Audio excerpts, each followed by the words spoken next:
Hi everyone.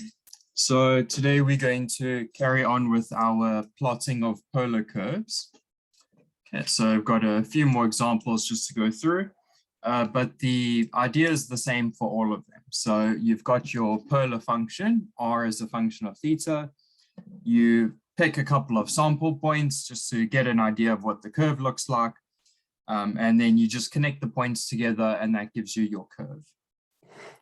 Okay, so let's start off with another example here, example 1. Yeah, I think this is the easiest example that I can think of. So that's, r of theta is just theta. Okay, so whatever the input is, that's going to be your output. And again, the process is the same. So you pick a couple of sample points, and then you use that to plot the curve. So let's say we've got something like this.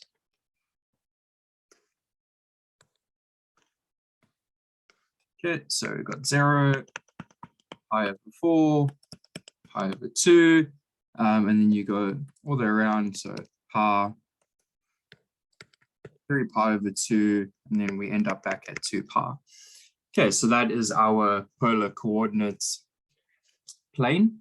So what we want to do is pick a couple of sample points around to see what this curve looks like.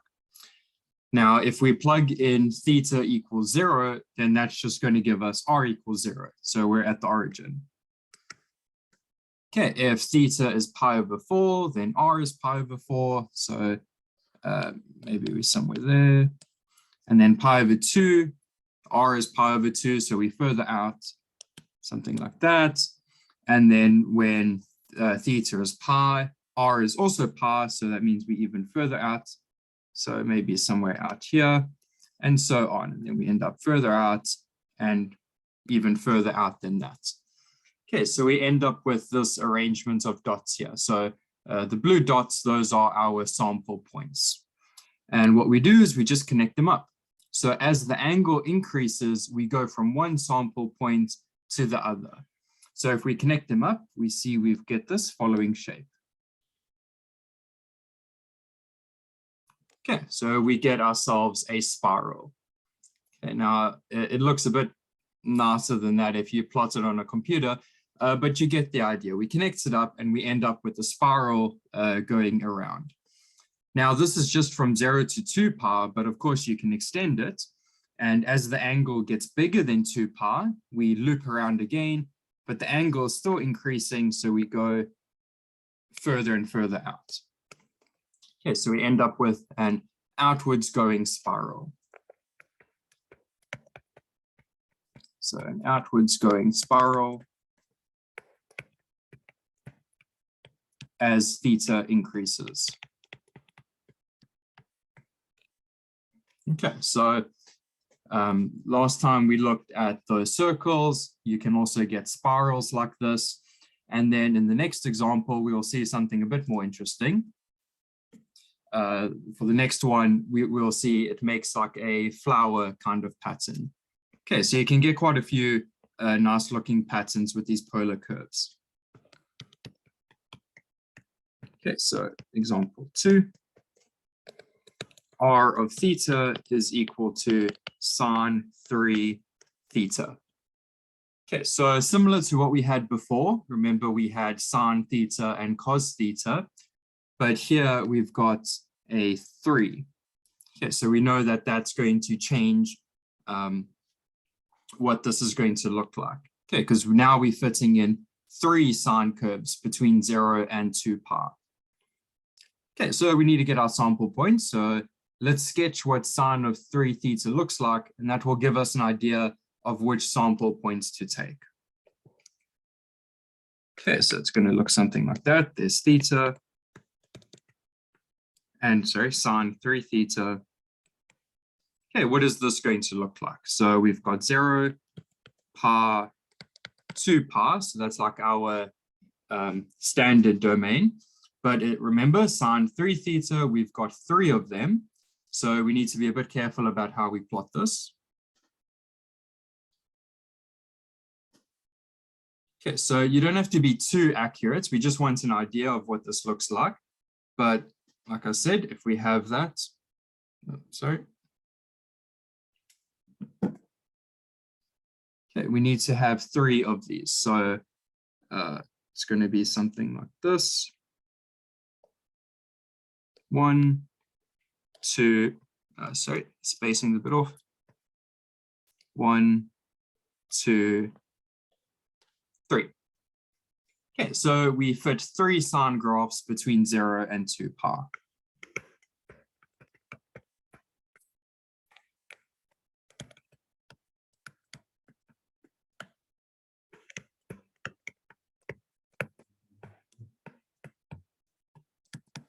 Okay, so again, it doesn't have to be too accurate. We're just trying to get an idea of what this looks like.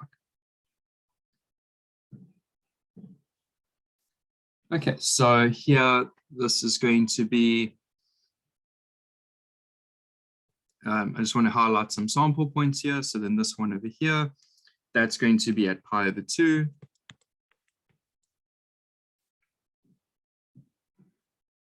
Okay, here, that's going to be at pi.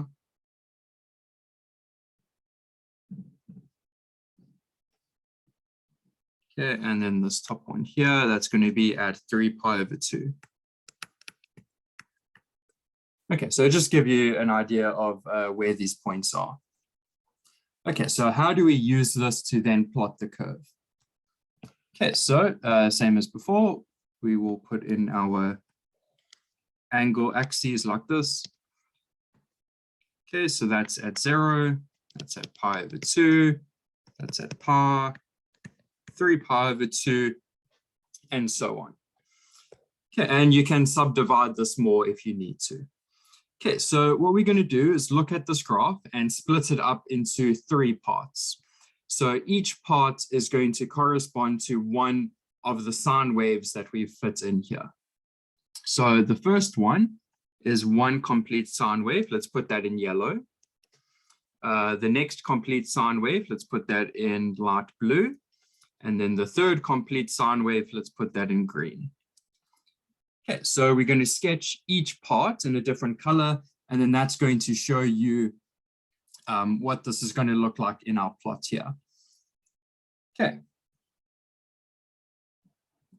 Any questions so far?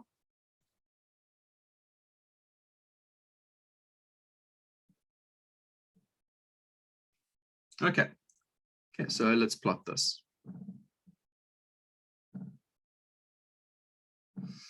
Okay, so for the first bit, we see that in yellow, so let's just put a little note here. So for the yellow one, we see that the radius r is going to go from 0.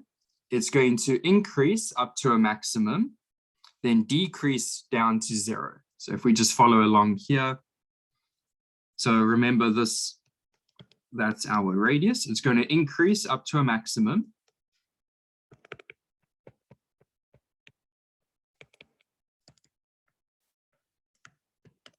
Okay, so that's this first bit, increase up to a maximum. It's going to decrease down to 0.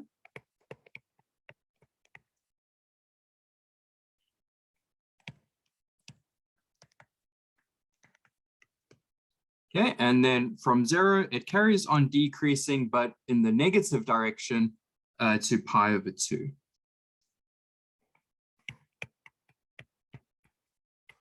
Decrease to -1, and then that happens at pi over 2.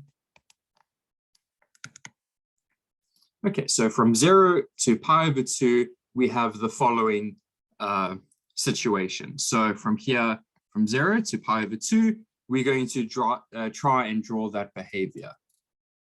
Okay, so let's put that in yellow.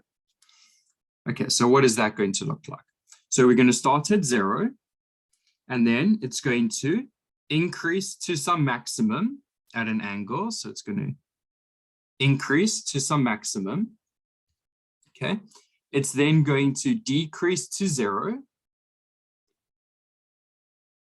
like that.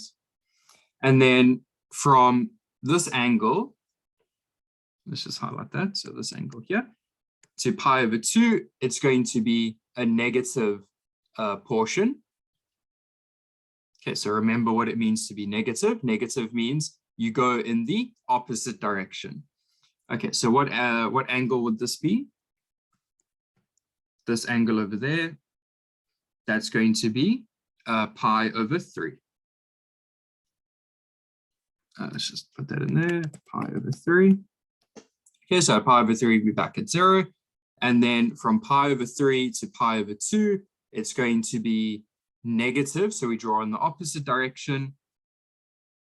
So it's going to be something like this. Okay, and then from pi over 2 to this next angle, 2 pi over 3, that's over here. Okay, we're going to go back to 0. So it's going to end up being something like this. Okay. Now we can draw the blue parts. So from 2 pi over 3 to pi, that's going to be, let's pick a different color for that.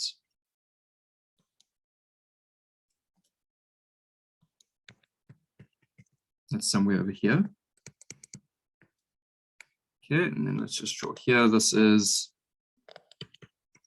pi over 3, 2 pi over 3. So from 2 pi over 3 to pi, it's going to increase to a maximum. Okay, from 2 pi over 3 to pi, it's going to increase to a maximum and then decrease to 0. So from 2 pi over 3 to pi, we're going to get the following. It's going to increase out to a maximum and then decrease down. Like that. Okay, and then we have the same sort of thing from pi to 3 pi over 2. So that's this portion here. On that portion there. So from pi to, what angle would that be? So pi is over there. This is going to be 7 pi over 6 over here. Okay, so that's a maximum in the opposite direction. Then it's going to be 4 pi over 3 over here. Okay, and then up to 3 pi over 2, and then down to 5 pi over 3.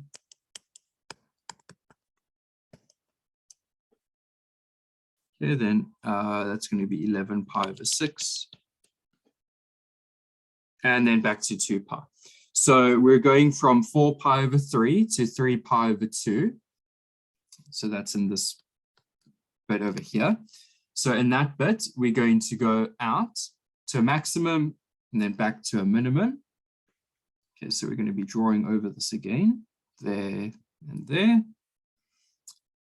Okay, then for the negative part, from 3 pi over 2 to 2 pi, we're going to be going, we should be going this way around, but because it's negative, we're going in the opposite direction. Okay, so we draw back on ourselves like that, and then we're done. We end up back at 2 pi. Okay, so you see that the full 0 to 2 pi actually makes us draw over the shape again.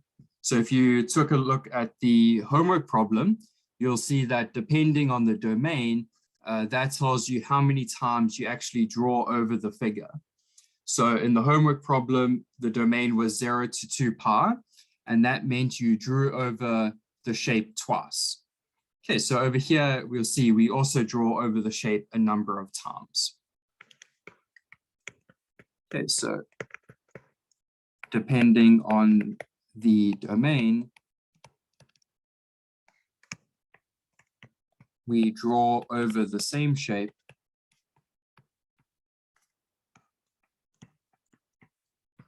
a number of times. Okay.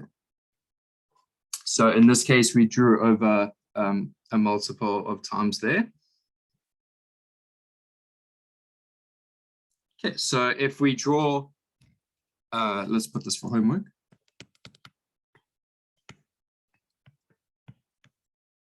Okay, draw the shape.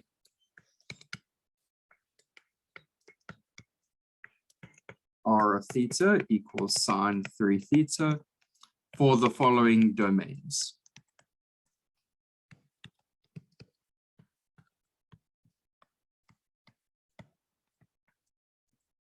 Okay, so that will give you an idea of what I mean by drawing over the shape. Okay, so for the first one, draw up to pi over 2 and see how many of these, in the textbook, they're called petals because it's kind of like a flower. Okay, so we see that there's 3 petals because of the sine 3 theta, but we draw over them multiple times depending on the value of theta. So from 0 to pi over 2, how many petals get drawn? Okay, for 0 less than theta less than pi, how many petals are drawn in that case? 3, 0 less than theta less than 3 pi over 2, and 4, 0 less than theta less than 2 pi. Okay, so for all of these, sketch the shape and also think about how many petals are you drawing.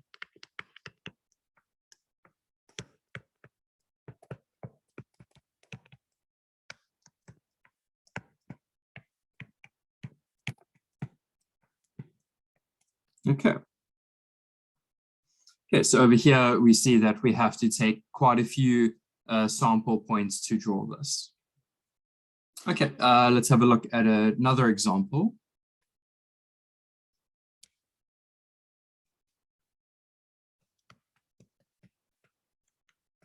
Example 3. R of theta is equal to cos 2 theta. And here I'm going to specify a smaller domain just to see what happens. And that's going to be 0 less than theta less than pi. Okay, so we're not doing the full 0 to 2 pi. We're only doing from 0 to pi. Okay, so firstly, let's sketch the cos 2 theta just to see what that looks like. That will give us an idea of what these petals are going to look like. Okay, so just a note here, these, we call them petals. Okay, like flower petals. Okay, so let's sketch that first. So we have theta and cos 2 theta. Okay, from 0 to pi. Now, cos 2 theta, the frequency here is 2. So we're going to fit 2 cos graphs between 0 and 2 pi. That means there's 1 cos graph between 0 and pi. So just a note on that. We fit 2 cos graphs between 0 and 2 pi. But since we've got the smaller domain of 0 to pi, we're actually drawing 1 graph between 0 and pi.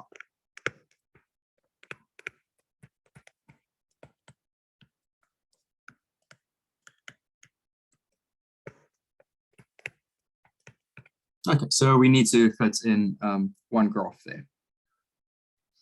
Okay, so that's going to look something like that. Okay, and we can put in our sample points. So if that's 0 and pi, halfway, that's going to be pi over 2. This bit here, that's going to be pi over 4. This one here, that's going to be 3 pi over 4. And then pi. And 0. Okay, so we've got our sample points that we can use.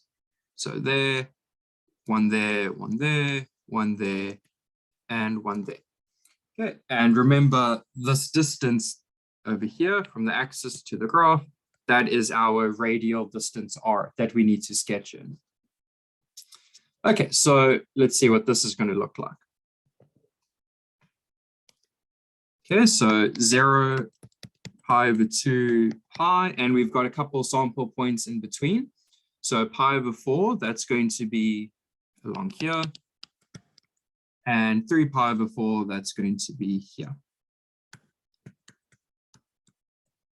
Okay, And then along the radial lines that we drew here, so we've got 1, 2, 3, 4, 5 radial lines from 0 to pi, we need to put in our sample points. So the first one is going to be at the 0 angle line, and that's going to have a distance of 1. So we're going to be somewhere out here. Okay, so that distance is 1. At pi over 4, the distance goes down to 0, so we end up back at the origin. From pi over 4 to pi over 2, so in this region here, we see that it goes negative. So instead of drawing outwards this way, we need to draw the other way. So we don't draw out that way, we draw out that way. Okay, so let's put in the extended line here and here. Okay, so this region here from pi over 4 to pi over 2, r is negative, so we're actually going to be drawing in this bottom left region. Okay. And then from pi over 2 to 3 pi over 4, that's this part here. This little region there, pi over 2 to 3 pi over 4, the radius is still negative. So that means we're actually going to be drawing in this region over here. Okay, so it's always the opposite side that you're going to be using. Okay, because r is negative. Okay, so just keep that in mind. And then finally, from 3 pi over 4 to pi, so that's this region, 3 pi over 4 to pi, r is going from 0 back up to 1 at pi. So let's just put that point in. Okay, so that's also at distance 1.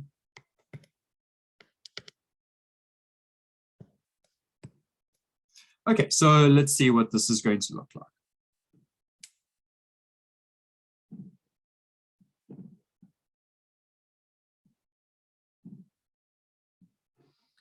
Okay, so let's put that in blue. So from 0 to pi over 4, we're going to go from 1 back down to 0. So let's just highlight that in blue. From 0 to pi over 4, we start at a maximum of 1 and we decrease down to 0. So that's going to look like that. Okay, something like that. So we start at a maximum. Let's put that in blue.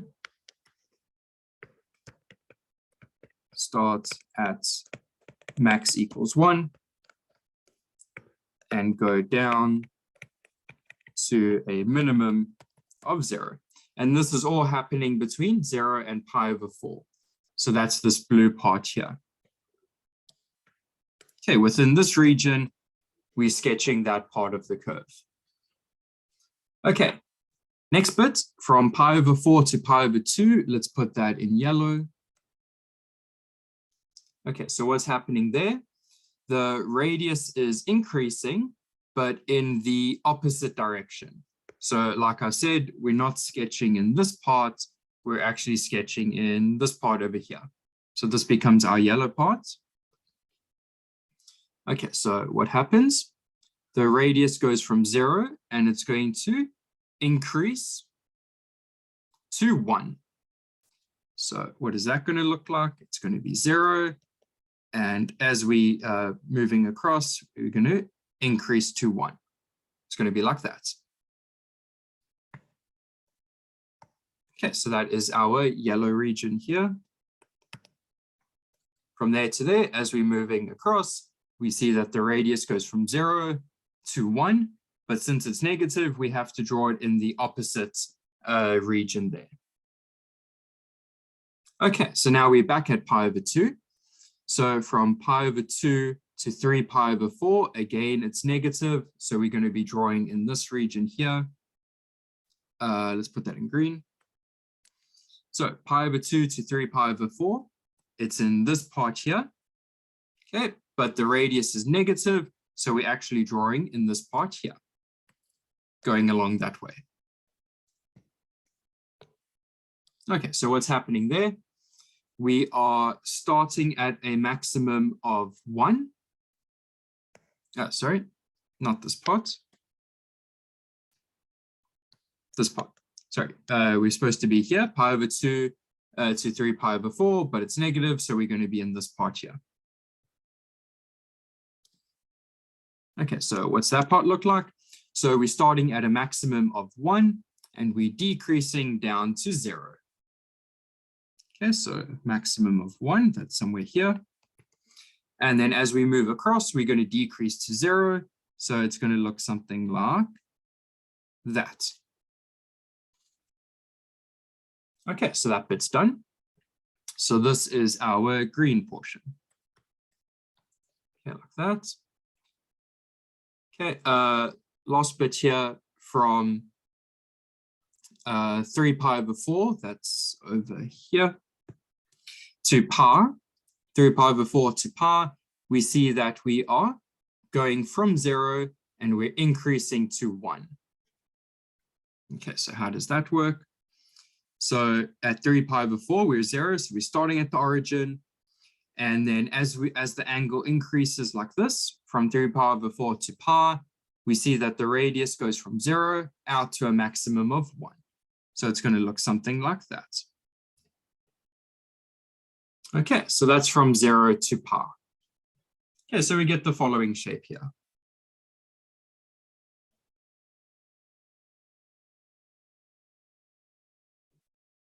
Okay, so a little homework exercise.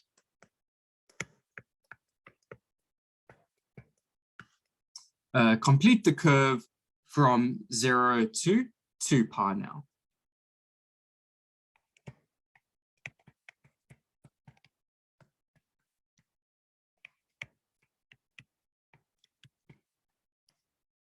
So here is from 0 to pi. Now you need to complete it up to the full 2 pi.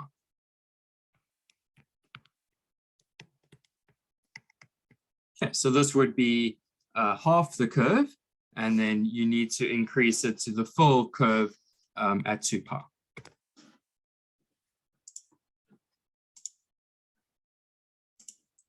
Okay, any questions on that?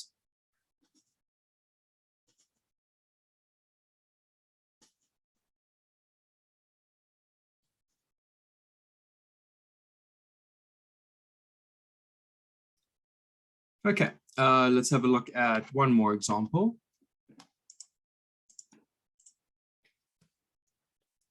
That's going to be example 4.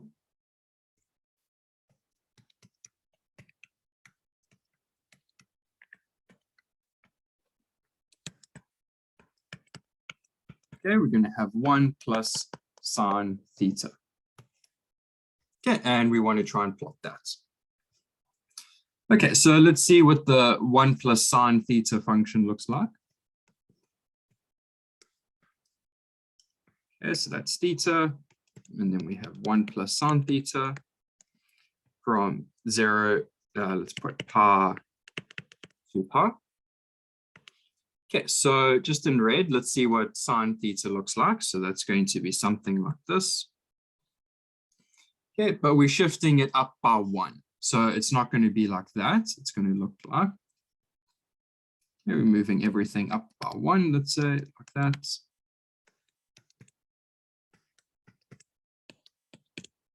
Okay, so let's put that in green. It's going to look something like this.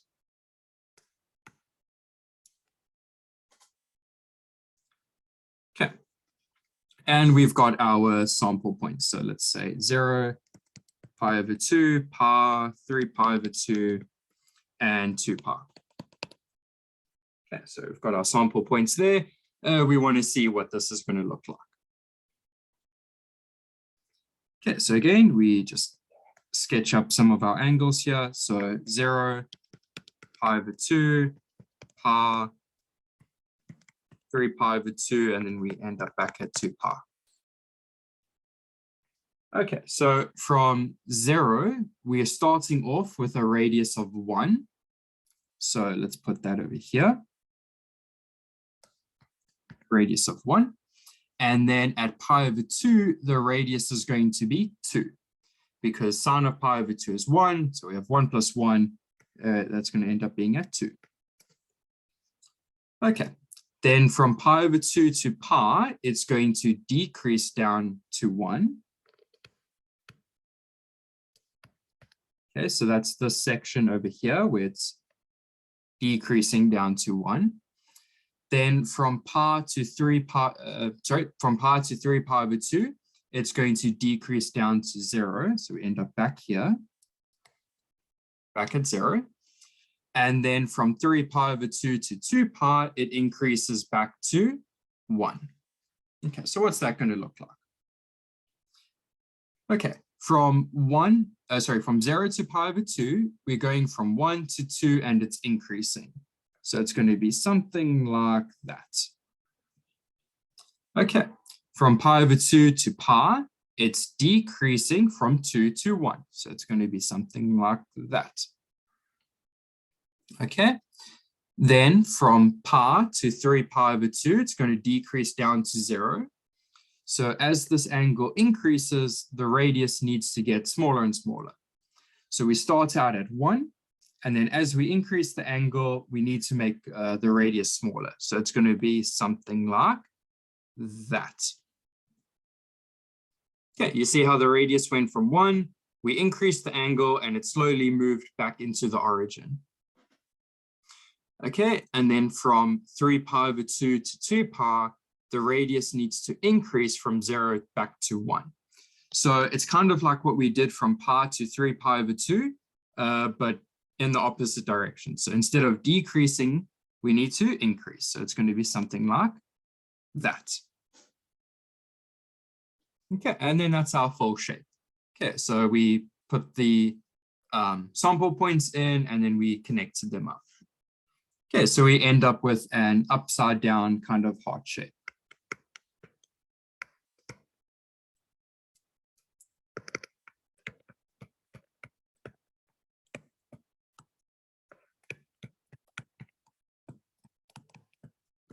Okay, so that's how we identify these types of shapes. So if it looks like a heart kind of shape, we call it a cardioid. Okay, so I'm just calling it upside down heart shape because it looks like a heart, but the proper name is a cardioid.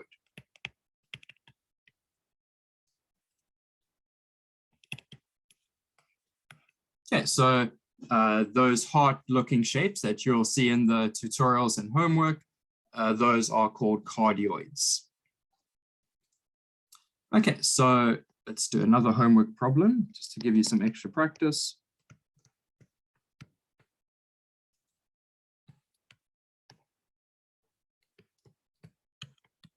Okay, sketch. We had 1 plus sine theta. Let's do 1 plus cos theta. See what that looks like. Sorry, it's pen. 1 plus cos theta. Okay, you should end up with a cardioid kind of shape, but it's a bit shifted. So instead of using sine, we're using cosine. We know that they are pi over 2 apart. Okay, remember the phase shifting between sine and cosine. So since they're pi over 2 apart, we should end up with a rotated cardioid. Okay, so since there is a pi over 2 shift between sine and cosine, we should see a pi over 2 rotation.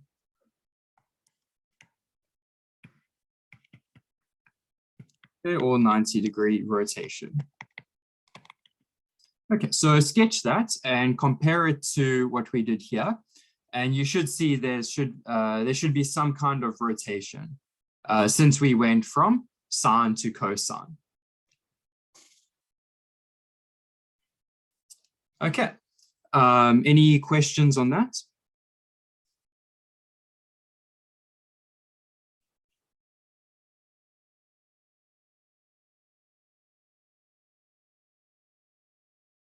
Okay, so give these homework problems a try.